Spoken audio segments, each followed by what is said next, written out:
मनीष कश्यप कब होंगे रिहा? सबसे बड़ा सवाल है, क्योंकि चंपारण से जो भी मनीष कश्यप के समर्थक है और जो पत्रकार है, ये लोग पदयात्रा निकाले हैं। अनिकेत पांडे से लेकर के कई ऐसे क्रिएटर है, कई ऐसे यूट्यूबर है जो सड़क पर उतरे हैं, मनीष कश्यप के समर्थन में पूरे बिहार का भ्रमण कर रहे हैं। चंपारण पूर्वी पश्चिमी से होते हुए सारण की बात करें, यानी गोपालगंज, छपरा, सिवान, ये सारे जिला में ये लोग पदयात्रा कर रहे हैं। कह रहे हैं कि पूरे बिहार का हम लोग भ्रमण करने वाले हैं। भ्रमण इसलिए कर रहे हैं क्योंकि मनीष कश्यप की जल्दी रिहाई हो जाए। लेकिन असल कहानी क्या है? मनीष कश्यप को क्यों जेल में डाला गया और मनीष कश्यप कब जेल से निकलेंगे? क्या होगी पूरी उनकी तैयारी और उनके परिवार वाले क्या कह रहे हैं? सारे मसले पर बातें होगी। सबसे पहले बात करते हैं कि मनीष कश्यप आखिर है कौन। मनीष कश्यप एक यूट्यूबर है, पत्रकार है, अपने आप को पत्रकार भी कहते हैं। और मनीष कश्यप की पत्रकारिता बहुत लोगों को सही भी लगती है और बहुत लोगों को गलत भी लगती है। बहुत लोगों को सही इसलिए लगता है, जिन लोगों को सही लगता है उन्हें यह पता नहीं है कि बिहार में कितनी विधानसभा सीट है, क्योंकि लोग कहते हैं कि मनीष कश्यप मुख्यमंत्री बन जाएंगे, next CM of Bihar Manish Kashyap, I support Manish Kashyap, बहुत सारे लोग लिखते हैं। लेकिन सच्चाई क्या है? मनीष कश्यप क्या कर रहे थे और किस मामले में वो जेल गए हैं, तो ये सब चीज हम आपको बताएंगे। दरअसल मनीष कश्यप एक यूट्यूबर है और मनीष कश्यप जजमेंटल पत्रकारिता करते थे। जजमेंटल पत्रकारिता का मतलब होता है कि अपने से डिसीजन ले लेना, डिसीजन मेकर अपने आप को बनते थे। कहीं भी ऑन द स्पॉट फैसला करते थे। फैसला जैसे कि रॉबिन हुड टाइप से, अगर कोई आदमी लहरिया काटते हुए ऑटो लेकर के जा रहा है तो उसके ऊपर में थप्पड़ लगा देना, मनीष कश्यप के ये अंदर में भरा हुआ है कि अगर कोई आदमी गलत कर रहा है सामने में तो उसे थप्पड़ लगा देना है। ये पत्रकारिता में कहीं भी नहीं है कि कोई व्यक्ति अगर गलत कर रहा है तो आप उसे थप्पड़ मार दीजिएगा। किसी की भी प्राइवेसी को ये देखते नहीं थे, ध्यान नहीं रखते थे। एक वीसी मीटिंग कर रहा होता है, उसमें घुस करके ये जा करके सवाल पूछने लगते हैं, जबकि ये कहीं से भी किसी का राइट नहीं है कि अगर कोई व्यक्ति अगर प्राइवेट मीटिंग कर रहा है, वीसी अगर मीटिंग कर रहा है, चाहे वो कुछ भी कर रहा हो, आपको ये राइट्स नहीं मिलता है कि आप उसके अंदर घुस करके सवाल पूछ लीजिए। उसके साथ साथ मनीष कश्यप ने कई ऐसे मामले हैं जिसके कारण उनके ऊपर में पूछताछ हो रही है। अयांश के मैटर से लेकर के कई ऐसे मैटर हैं जिसके बारे में बातें हो गई। लेकिन सबसे जो अहम बात है और जिस मामले में ये जेल गए हैं वो क्या है? मनीष कश्यप पटना के जकनपुरा में एक वीडियो शूट कराए थे और वीडियो शूट कराए थे जिसका मकसद ये था कि किसी तरह से भाषा की लड़ाई हो जाए और तमिलनाडु और बिहार में आपस में लड़ाई हो जाए।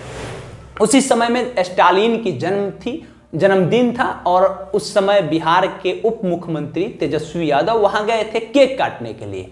बिहार के विधानसभा में मनीष कश्यप की वीडियो बनवाने के चलते बिहार के विधानसभा के अंदर सदन में सवाल पूछा गया कि हमारे बिहार के उप मुख्यमंत्री वहां जाकर के केक काटते हैं और वहां के जो आदमी हैं तमिलनाडु के लोग हमारे बिहारी भाइयों का गला काटते हैं। ऐसा सवाल पूछा गया विजय सिन्हा के द्वारा। विजय सिन्हा जो उस समय नेता प्रतिपक्ष थे और अभी भी नेता प्रतिपक्ष है, ये सवाल पूछे थे। लेकिन अब ऐसा कुछ नहीं रहा। ये सारा चीज अल्ट न्यूज से लेकर के बिहार सरकार ने टीम भेजा और तमिलनाडु से भी टीम आई और जिसने बताया कि ये जितना भी बातें कहा गया है कि वहां के लोग मार रहे हैं, यहाँ के अगर भोजपुरी कोई बोल रहा है, हिंदी बोल रहा है तो उसको मारा जा रहा है, ये सारा चीज झूठ निकला, बेबुनियाद निकला। इसका कोई भी तथ्य प्रमाण नहीं मिला, जिसके कारण मनीष कश्यप को तमिलनाडु पुलिस ने लेकर चला गया।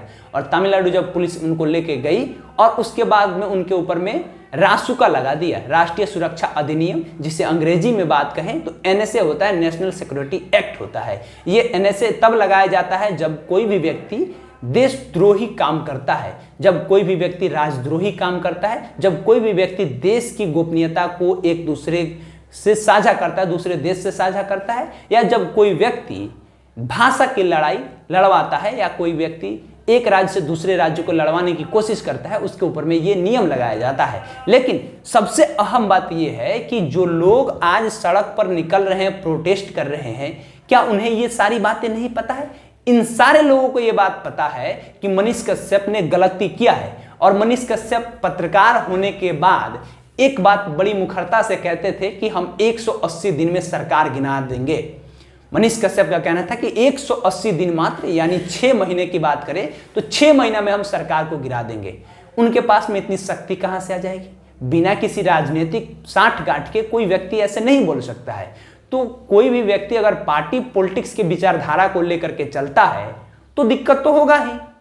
अगर कोई भी व्यक्ति हो अगर कह रहा है कि हम इतना दिन में सरकार गिरा देंगे, उसके पास इतना शक्ति कहां से आ जाएगा? आप तो एक विधानसभा जीत नहीं पाते हैं और आप कहते हैं कि हम सरकार गिरा देंगे। जिसके पास में खुद अपने दम पर सरकार बनाने की कैपेसिटी हो, उस व्यक्ति को आप कह रहे हैं कि हम आपका सरकार गिरा देंगे, जब आप खुद नहीं बन पा रहे हैं और आपका जब आपकी पूरी कौम नहीं कर पा रही है तो आप कैसे कर लेंगे साहब? मनीष कश्यप को लेकर के जो लोग आज सड़क पर निकल रहे हैं, ये सब लोग मनीष कश्यप के समर्थक हैं और ये लोग का मांग है कि मनीष कश्यप की रिहाई होनी चाहिए। हम जनता है, आप जनता है, आप बताइए कि मनीष कश्यप की रिहाई होनी चाहिए या नहीं होनी चाहिए? और मनीष कश्यप की जब रिहाई होनी चाहिए तो आखिर क्यों होनी चाहिए? उनका क्या कारण होना चाहिए? क्या इस तरह से भावना में बह करके पत्रकारिता होनी चाहिए? ये सब अहम सवाल है। ये सब आप लोग के जिम्मेदारी के ऊपर छोड़ रहे हैं। आप कमेंट बॉक्स में लिख के बताइएगा कि होनी चाहिए या नहीं होनी चाहिए उनकी रिहाई।